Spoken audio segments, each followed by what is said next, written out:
Hi everybody and welcome to this week's Thing of the Week podcast. My name is Dan. And I'm Tiarra. And this week we're talking about the first season of Sci-Fi Channel's Defiance, or should I say they're just Sci-Fi and have been for a while.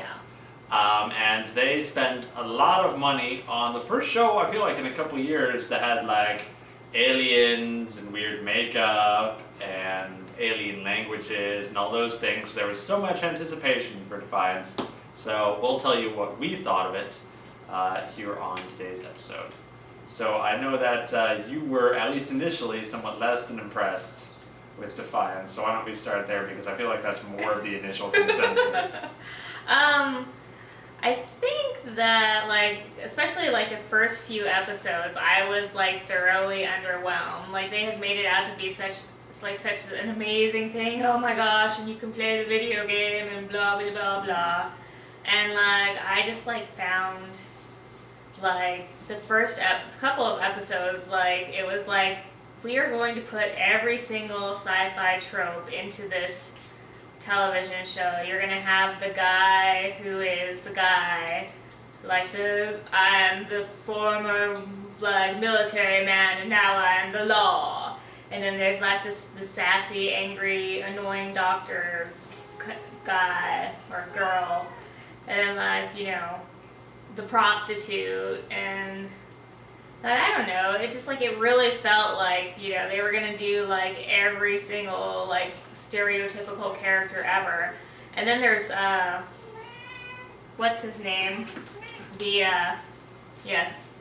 cat. There's Tar. It sort of Tar. ends up I don't know if breakout character is the word I would use. He kind of takes over the show as it goes on, I feel. The problem is Tar is supposed to be the bad guy, but he is such a two-dimensional character.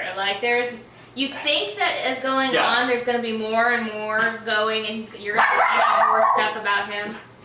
But as it goes on, you just it. It's he's just he is black and white evil. He is just gonna do all these stupidly horrible things and kill people, and he might as well have a thin pencil mustache that he can twirl, because he is so evil, but not in an interesting kind of way. It's sort of interesting because, having seen many modern shows, I kept expecting him to sort of turn into Gaius Baltar or something, or sort of he was going to be the guy where you didn't know which side he was on, and he was going to have all these layers. And then near the end of the season, they kind of go, no, he's just a terrible person. Yeah. And it almost was a surprise, because you don't get that as much anymore, and so it sort of worked in context, I feel. I do feel that they almost didn't do it on purpose.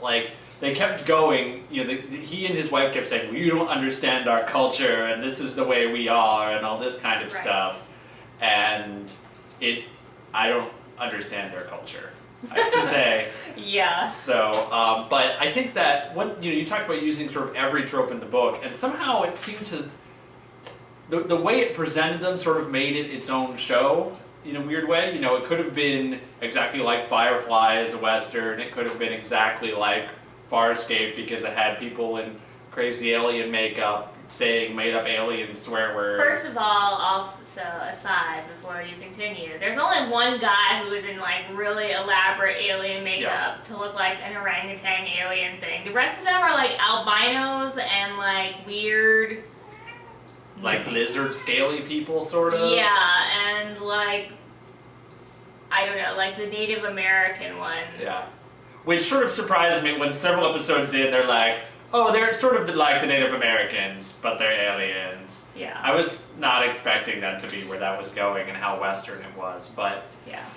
I think overall, towards the end, they lost me a little bit. I think it felt like they were trying to build towards something and just not doing a good job of it. Yeah. I watched the finale and sort of thought at the end there's this cliffhanger, and I'm sitting there thinking, if this was Battlestar Galactica, that would have been a good ending, but it sort of didn't lack any oomph. Yeah. And I don't know what's going on, and it just sort of, even the editing wasn't in such a way that made me feel like there was a big impact. But leading up to that, in a lot of the episodes, I remarked there was 3 or 4 episodes where I started out thinking, oh my gosh, this is going to be such a terrible episode, and by the end of it, I was like, oh, that was not where I was expecting that to be going. That was actually kind of interesting. That was not nearly as terrible. Yeah, that's how I react to almost every episode of Defiance. Is that was not nearly as terrible as I was expecting. Yeah. You know, and sort of so I end up looking forward to it. I think. Yeah. Because it doesn't come like other shows. Right. It has, you know, it ends on like montages of Nirvana covers and weird. Yeah, all of them, All like, of the episodes. every single episode ends with a cover to a song, and they're all, like, super weird and just, like, I don't know. They had the one in the second to last episode of Time After Time. Yeah. The super mopey Time After Time cover. Where she was wandering around in the forest having been, like, severely injured and, like, was, like, possibly going to die. Yeah. And chasing after hallucinations. Which brings us to sort of, we talked about Detak Tar, who I didn't mind as much. The other character who sort of takes over the show is, now I'm drawing a blank on her name. Arissa, Yeah. the girl with the orange hair, who is like from the Native American people. Yes. And she has things in her body or something, and weird powers, and it's not explained at all. And she gets visions. Yeah, it's really not, and like, I feel like it was like the second or third episode, and like after we finished watching it, you turned to me and you were like, the season finale is going to be about her, isn't it? And I was like, unfortunately. And it was. It was, pretty much. But I think the problem wasn't, the problem wasn't all that stuff where she gets visions or whatever. The problem was she's just like a bad person for no reason. And she's just mean to everyone and snippy, and it doesn't come off like she's a proud warrior. It just comes off like she's a little brat. Yeah, because she's like a teenager. Yeah. I think the problem is too, she doesn't really have a character. Like, she's just kind of snippy to everyone. I guess apparently, well, like we've seen flashbacks and stuff, so stuff has happened to her. Yeah. But if she's been raised by Nolan, the main character, since she was a little kid, so you would think like some of his, taking care of her or whatever would have, rubbed off on her and made her to be, I don't know, more personable or something. Yeah. And she's like super antisocial, whatever. So it's just kind of, I don't know. She doesn't really have like anything going for her. Yeah, and I mean some of the people kind of fade into the background. Nolan's supposed to be like the main guy, but he kind of comes off as, I think of him as Malcolm Reynolds light. Yeah. And there's a few other people. Julie Benz is in this show, but, she's the mayor. No, kitty. We apologize for cat-caused camera malfunctions. Verdict on the first season Defiance. I hear it's getting a second season. What do you, would you come back for season 2? Do I have a choice? My hope is that by season 2 there will be other shows on SyFy Channel and other channels with aliens in them. Right. So right now it's basically this and Falling Skies are like the 2 shows on television with aliens in them. Yeah.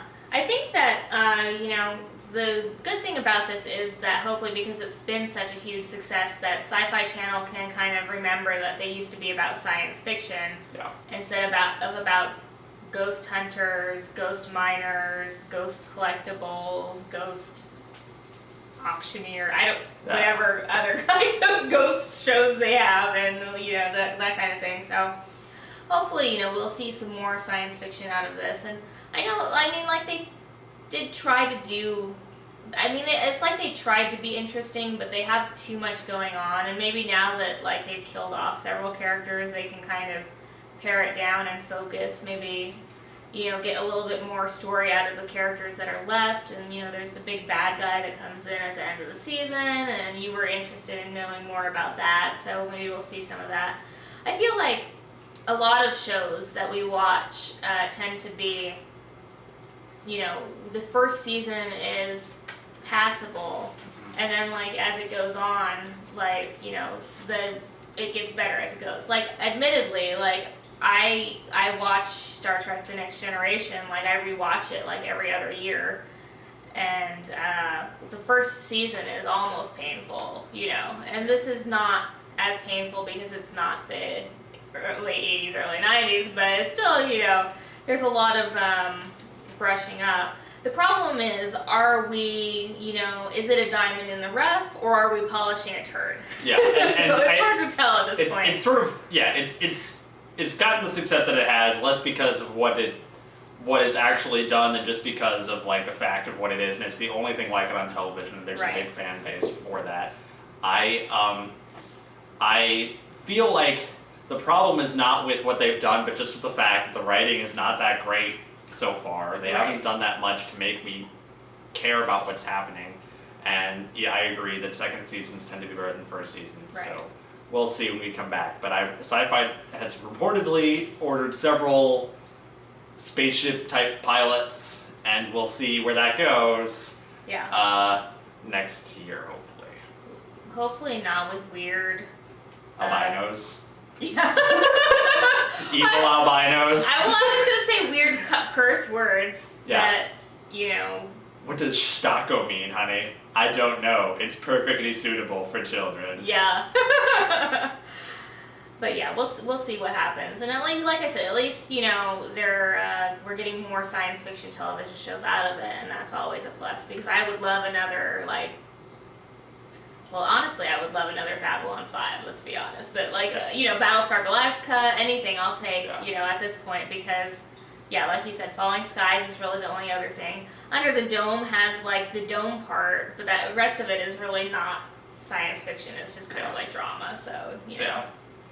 So, we'll see. So that's what we think of Defiance. You can feel free to let us know while we wait for the next episode of Thing of the Week. That's all for today. We'll see you next time. Bye.